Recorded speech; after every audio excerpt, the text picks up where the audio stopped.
Boss is back కొత్తగా ఉంది physique. పూర్తి వివరాలకు చదవండి రేపటి Sakshi Hyderabad edition. మహాబొమ్మ block buster అయింది, సూపర్ డూపర్ హిట్ సాధించింది, సీట్ల సునామీతో రికార్డు సృష్టించింది. మహారాష్ట్ర అసెంబ్లీ ఎన్నికల్లో బీజేపీ సారథ్యంలోని మహాయుతి కూటమి ఎవరి అంచనాలకు అందని విధంగా గ్రాండ్ విక్టరీ కొట్టింది.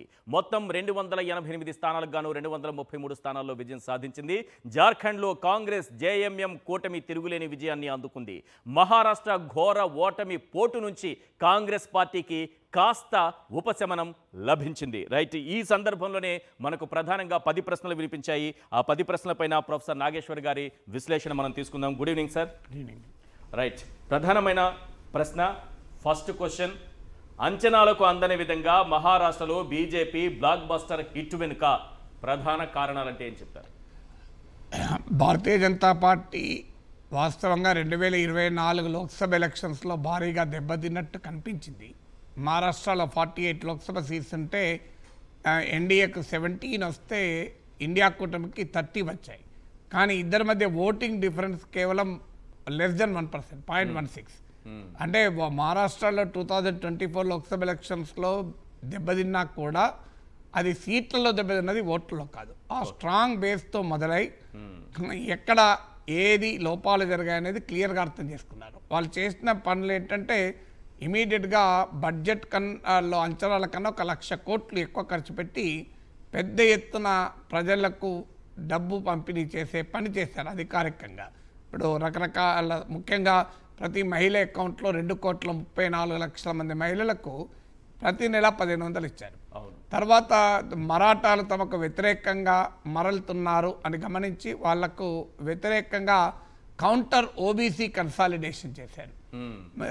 దాంతోపాటు దళిత్ ఓటర్లలో తమకు ఒక స్టేట్ ఆఫ్ దళిత్, బుద్ధిస్ట్ కావచ్చు, మహాదళిత్ కావచ్చు, తమకు ఓటేయరని గుర్తించినటువంటి భారతీయ జనతా పార్టీ వర్గీకరణ అనే అంశాన్ని ఉపయోగించుకొని సెకండ్ సెక్షన్, ఇంకో సెక్షన్ ఆఫ్ దళితులను బాగా ఆర్గనైజ్ చేయగలిగింది. దాంతోపాటు హిందుత్వ క్యాంపెయిన్ పెద్ద ఎత్తున టేకప్ చేసింది. బాటింగ్తో కాటింగ్ అని, ఏక్ ఐతో సేఫ్ అని. దేవేంద్ర ఫడ్నవీస్, ఏక్నాథ్ షిందేల ఇద్దరి నాయకత్వాన్ని కూడా తనకు అనుకూలంగా ఉపయోగించుకోగలిగింది. సో ఈ అంటే ఎక్కడెక్కడైతే లోపాలు ఆర్ఎస్ఎస్తో సమన్వయం చేసుకోగలిగింది. చాలా మైక్రో లెవెల్ బ్యాటిల్స్, ప్రతి కాన్స్టిట్యున్సీలో చిన్న పార్టీలు ఇండిపెండెంట్లను ప్రోత్సహించి బీజేపీకి ఉన్న ఓటోమో ఎన్డీఏకున్న ఓటోమో కన్సాలిడేట్ చేసుకొని మహావికాస్ అగాది అంటే ప్రతిపక్ష ఓటునోమో ఫ్రాగ్మెంట్ చేయగలిగింది.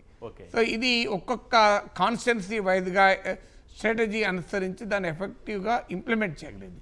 సో అందువల్ల భారతీయ జనతా పార్టీ విజయం ఇది.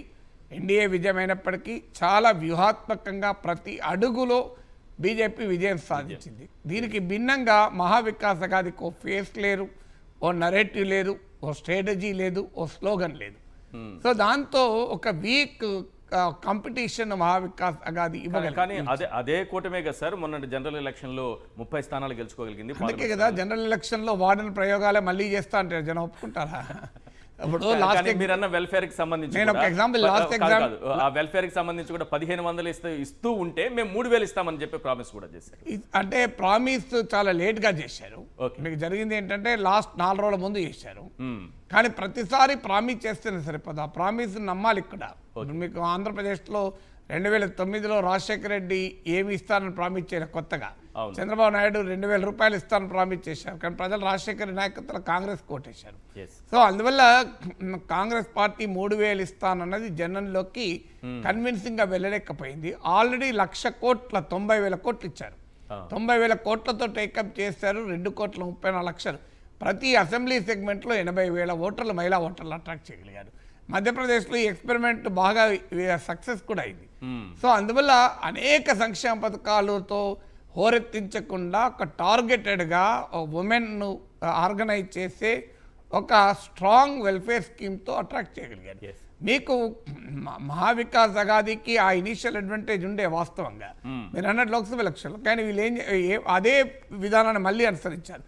మళ్ళీ ద్రోహం చేశాడు ఏక్నాథ్ షిందే, అజిత్ పవార్ ద్రోహం చేశారు. ఇదే ఈ ద్రోహ సిద్ధాంతాన్ని పెట్టారు. ఈ ద్రోహ సిద్ధాంతం లోక్సభ ఎలక్షన్లో ఉపయోగపడ్డది. అసెంబ్లీ ఎలక్షన్స్కి వచ్చే వరకు అసలు ఉద్ధవ్ ఠాక్రే చీఫ్ మినిస్టర్ అవుతాడా, అజిత్ పవార్ చీఫ్ మినిస్టర్ అవుతాడా ద్రోహ సిద్ధాంతం పనిచేయడానికి. సో దాంతోపాటు ఏక్నాథ్ షిందేకి ఈ సంక్షేమ పథకాల వల్ల ఇమేజ్ కూడా వచ్చింది. అంటే శివసేన టార్గెట్ చేసింది ద్రోహి అని, కానీ ప్రజలు ద్రోహి అనుకోలేదు. ప్రజలు శివసేనకు ద్రోహం చేశారని. సో అందువల్ల రాజ్యాంగం పట్టుకొని రాహుల్ గాంధీ ప్రచారం చేశాడు. రాజ్యాంగం నీకు లోక్సభ ఎలక్షన్స్లో నేషనల్ కాంటెక్స్ట్లో ఉపయోగపడ్డది, అక్కడ హైపర్ లోకల్ కాంటెక్స్ట్లో ఉపయోగపడలేకపోయింది. అందువల్ల ప్రతి ఎలక్షన్కు ఒకే స్ట్రాటజీ పనిచేయదంతానికి ఇది ఒక ఉదాహరణ. రైట్.